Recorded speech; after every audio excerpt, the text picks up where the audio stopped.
मैं अपना परिचय देना चाहता हूँ। जयराम गुप्ता नाम, उत्तर प्रदेश भदोही से। मैं किसानों के लिए कुछ एक मैसेज देना चाहता हूँ कि आज किसान परेशान है। किसान जितनी पूंजी लगा रहा है उतना ही पैदावार कर पा रहा है। धान, गेहूँ, कोई भी फसल में 4 महीने की फसल में पता चला कि फॉर एग्ज़ाम्पल 10,000 पूंजी लगाया तो वह व्यक्ति 10,000 ही पा रहा है। जो किसान थोड़े बड़े लॉबी के हैं, जो बड़े किसान हैं, उनका कुछ ठीक है कि उनके पास ट्रैक्टर है, पानी की व्यवस्था है, ढेर सारी व्यवस्था है, तो उनका कुछ हद तक अच्छा है कि पूंजी के अलावा भी वो निकाल लेते हैं। लेकिन 60% किसान आज ऐसे हैं भारत देश में जो कि जितनी पूंजी लगाते उतनी ही पूंजी का वो अनाज पैदा कर पाते हैं, जिसकी वजह से आज किसानों के घर में वो सुख समृद्धि नहीं है। और मैं उन किसानों के लिए आपसे ये भी बता दूं, आज उनके घर में शादी ब्याह अगर पड़ जाए तो ढेर सारी प्रॉब्लम उनको आती है। उनके बेटा बेटी की शादी भी ले दे के करना पड़ता है, इतने परेशान हैं। और किसान के पास कोई दूसरा बिजनेस नहीं है। और किसान ग्रोथ के लिए, अपने अनाज को, उपज को बढ़ाने के लिए वो नाना प्रकार के खाद का प्रयोग करता है, यूरिया DAP का प्रयोग करता है, जबकि यूरिया से खेत बंजर होता है। लेकिन उनकी मजबूरी है, यूरिया उनको डालना पड़ेगा, नहीं तो ग्रोथ नहीं आएगा। तो दोस्तों, मैं आपके पास एक अजूबा प्रोडक्ट लेके आया हूँ, जो Altos enterprises limited from Punjab Ludhiana की कंपनी है, जिसके मालिक डॉक्टर अश्विनी कुमार गुप्ता जी हैं और MD महोदय हैं, अभिषेक सर। इन्होंने एक शानदार प्रोडक्ट हमें दिया है जिसका नाम है ओरेगान 80।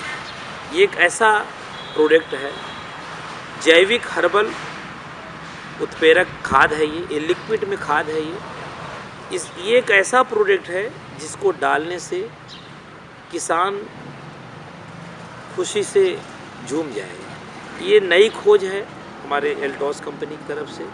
ये रासायनिक खाद नहीं है, ये जैविक हर्बल उत्प्रेरक लिक्विड खाद है। अब इसको अगर आप डालते हैं खेत में, तो अगर किसान मानसिक रूप से टेंशन में हो जाए कि इसका भी कैसे उपयोग करेंगे, क्या करेंगे, तो मैं आपको आगे बताना चाहता हूँ। जैसे खेती आप करते हैं, खेती को वैसे ही करना है। अपने उस खेत में इसको एक्युमुलेट कर देना है, हिंदी में बोलते हैं समायोजित कर देना। जैसे खेती करते हैं आप खेती वैसे ही करिए, कोई बदलाव नहीं करना है। तो आप ये ओरेगान 80 लीजिए, जिसको हिंदी में जैविक हर्बल लिक्विड उत्प्रेरक खाद बोलते हैं। आप इसका उपयोग करें। अब ये कैसे, इसका लाभ क्या होगा, इसको डालने से लाभ क्या होगा, मैं आपको बताना चाहूँगा। सर, अगर आप जो भी किसान भाई अपने खेत में, अगर हम उससे एक सवाल कर दें, भाई साहब आप यूरिया क्यों डालते हैं? अच्छा, यूरिया आपने कहाँ से सुना डालने के लिए, कौन से किताब में पढ़े, कौन से बुक में पढ़े कि यूरिया डालना चाहिए? तो उनका यही जवाब आएगा कि सब लोग डाल रहे तो हम भी डाल रहे हैं, हमारे पूर्वज डाल रहे तो हम भी डाल रहे हैं। तो ठीक उसी तरीके से आप हमारे ऊपर विश्वास करके इसका उपयोग करें। हर किसान भाई से मैं यही कहूँगा कि इस ओरेगान 80 को उपयोग करें। इसके लाभ मैं आपको बताना चाहता हूँ। सर, ये जैविक हर्बल खाद है, लिक्विड में है। ये अगर आप इसको डालते हैं तो ये आपको खेत को बंजर होने से बचा लेगा। इसका पहला ही काम इतना अच्छा है कि जो आप यूरिया DAP से जो बंजर हो रहा है खेत, जो ग्रोथ के लिए आप अनाज ज़्यादा हो, जो आप उसमें उपयोग करते हैं रासायनिक खाद का, तो अगर आप इसका उपयोग करेंगे, उस रासायनिक खाद के उपयोग से खेत बंजर होता है। इनको अगर आप डालेंगे तो खेत को बंजर होने से बचाएगा। कैसे? ये मिट्टी को भुरभुरापन बना के रखता है, मिट्टी को हमेशा भुरभुरापन बना के रखेगा। इतना भुरभुरापन बना के रखेगा कि जब आप खेती होने के बाद जब ट्रैक्टर से जुताई करेंगे तो बड़े बड़े ढेले नहीं निकलेंगे, उसको डीले भी बोलते हैं, और ढेले नहीं निकलेंगे। और खेत में अगर आप गोबर वगैरह डालते हैं, जो देसी खाद होता है, तो वहाँ पे क्या होता है कि अगर आप खाद ने डाल दिया तो जब बीज में आपने डाला खेत में, और जब वो फसल कटता है तो फिर भी वो गोबर मिलता है, क्योंकि वो घुला नहीं। अगर आप इसका उपयोग करेंगे तो वो घुल जाएगा, ये घुलनशील कर देगा। और अब पानी में जैसे ही ये जाएगा, पानी को पतला बना के तेज़ी के साथ खेत में दौड़ाता है। और ये 1 फीट तक नमी बरकरार रखता है। यही नहीं, खेत को बंजर होने से बचाएगा ये प्रोडक्ट, प्लस जहाँ 4 पानी का फसल है यह ओरेगानिक टी उसको 3 पानी में ही तैयार करने की क्षमता रखता है। खेत को बंजर होने से रोका, 4 पानी की फसल को 3 पानी में भी आपको तैयार करके रखा, साथ में जो गोबर वगैरह देसी खाद डाल उसको भी घुलनशील यह कर देगा, जिससे कि गोबर अगर घुलनशील हो जाएगा तो ऑटोमेटिक वो पौष्टिक आहार के रूप में काम करता है। अब आपके मन में एक सवाल होता होगा कौन कौन से फसल में डालना है, तो मैं सभी किसानों से, सभी मित्रों से कहना चाहूँगा कि धरती से उगने वाला हर वो फसल, फल, फूल आदि, अब आगे आप खुद समझदार हैं, समझ सकते हैं। अगर कोई अब सवाल करे कि धान गेहूँ, ऐसा कुछ नहीं, धरती से उगने वाले में हर फसल आ गए, किसी भी फसल में आप इसको डाल सकते हैं और कुछ नया नहीं करना है। खेती जैसे करते हैं वैसे करिए, कोई किसी को रोकना नहीं है कि अगर हम इसको डाल रहे हैं तो उस चीज़ को नहीं डालें, नहीं, जैसे डाल रहे हैं वैसे डालिए, लेकिन इसको साथ में मिला लीजिए। अब मैंने बता दिया कि हर फसल में आप डाल सकते हैं। अब कैसे इसका उपयोग करना है ज़रा इसको आप सुन लीजिए। इसका उपयोग आप कैसे करेंगे? इसका उपयोग नमी में आपका करना है, इसको सूखे में नहीं करना है। अगर भूल चूक से आपने सूखे में डाल भी दिया तो ऐसा मत सोचिए कि वो नुकसान कर, नुकसान करने का इसमें कुछ नहीं है, ये फ़ायदा ही फ़ायदा करता है। अगर आप इसको खेत में स्प्रे के माध्यम से डालिए, स्प्रे के माध्यम से, लेकिन स्प्रे के माध्यम से तब डालेंगे जब बीज अंकुरित होगा। तो उसके पहले की स्टेप है जिसको बोलते हैं बीजारोपण, इसको बीज में भी मिला के आप डाल सकते हैं। पहला स्टेप बीज में मिला के डालना है। अब आपके मन में बात आएगी कि कितना मिलाना है, तो 1 कुंटल बीज हो, कोई भी बीज हो, XYZ, अब आप खुद समझो, XYZ यानी कुछ भी हो, कोई भी बीज हो, 1 कुंटल बीज में इसको 100 ग्राम मिलाना है, मात्र 100 ग्राम मिलाना है।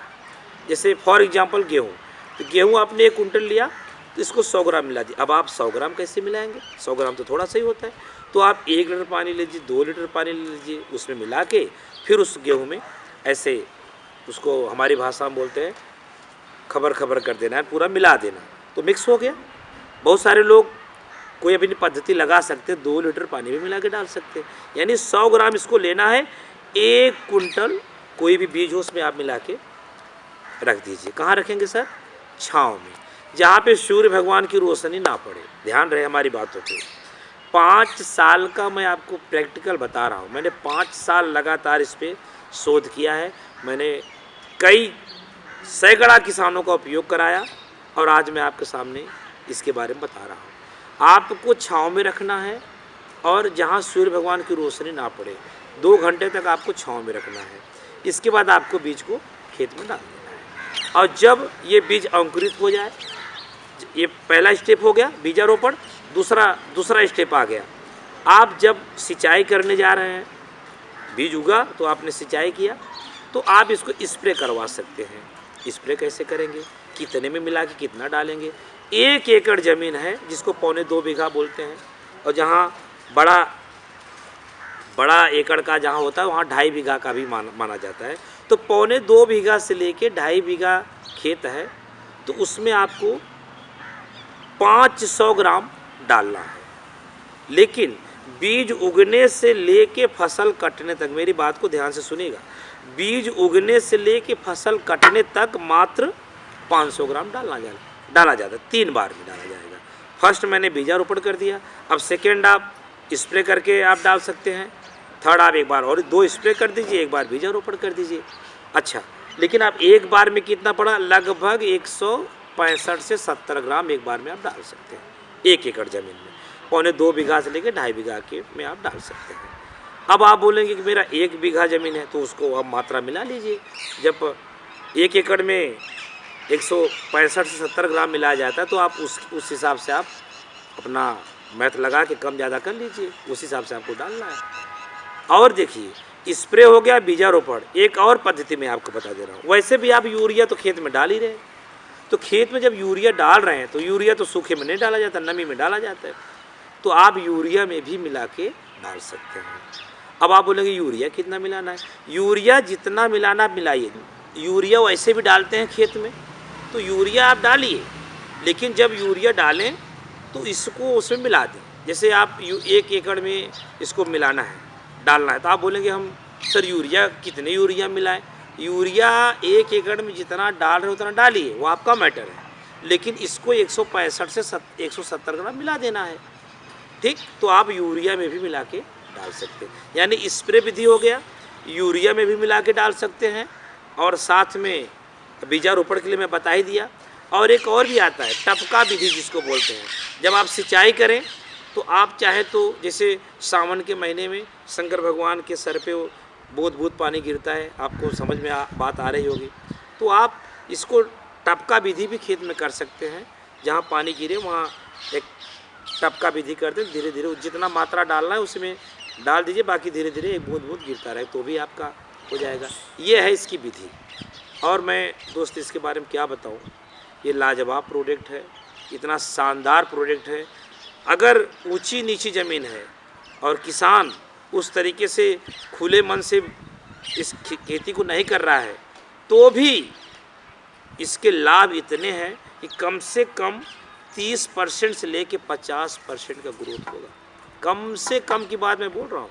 जहाँ आप 1 एकड़ में 10 कुंटल पैदा कर रहे हैं, मिनिमम ये 14 से 15 कुंटल आपको करके देगा। ये मेरा दावा है, मेरा 5 साल का आपसे जो प्रैक्टिकल मैं किया हूँ। अब विश्वास पे धरती टिकी है, आप मानो ना मानो आपका काम है। मैं तो आप सब कहूँगा कि एक बार आप इसको करके देखिए, यूज कर लेंगे, खुद समझ में आ जाएगा क्या गलत है क्या सही है। और वैसे भी किसान इतना ज़्यादा परेशान है। और एक ये खासियत और बता दें आपको, यूरिया आज किसान हर साल 1 किलो 2 किलो बढ़ा के डालता है। I am right? आप समझ सकते हैं कि हर किसान हर साल 1 किलो 2 किलो यूरिया को बढ़ाता ही बढ़ाता है, तब जाके वो ग्रोथ। अब मैं आपको बता रहा हूँ, आप इसका उपयोग चालू कर दीजिए। हर साल जो 1 किलो 2 किलो बढ़ा रहे थे ना, अब वो 1 किलो 2 किलो आप घटाना चालू कर दीजिए। ये बहुत खुशी की बात है कि आप एक जैविक हर्बल लिक्विड उत्प्रेरक खाद के साथ मैं आपको एक मैसेज दे रहा हूँ। हर साल जो बढ़ा रहे थे अब घटाएंगे आप। एक दिन ऐसा आ जाएगा कि बिना यूरिया के आपका खेती हो जाएगा, लेकिन उसमें धीरे धीरे वक्त लगेगा। उसको अचानक नहीं बंद कर देना है, धीरे धीरे जो हर साल यूरिया बढ़ा रहे थे अब हर साल यूरिया घटा दीजिए। दोस्त, ये उस तरीके का ग्रोथ नहीं देगा, रासायनिक खाद नहीं है। ये जो मैं आपको दावा कर रहा हूँ, अगर कोई किसान दिल से खेती करता है तो मैं दावा कर रहा हूँ कि 1 एकड़ में अगर वो, फॉर एग्जांपल है, पैदा कितना करता है मुझे वो आप जानो, मैं एक उदाहरण के रूप में दे रहा हूँ। अगर 1 एकड़ में वो 10 कुंटल पैदा कर रहा है तो मेरा दावा है कम से कम वो 14 से 15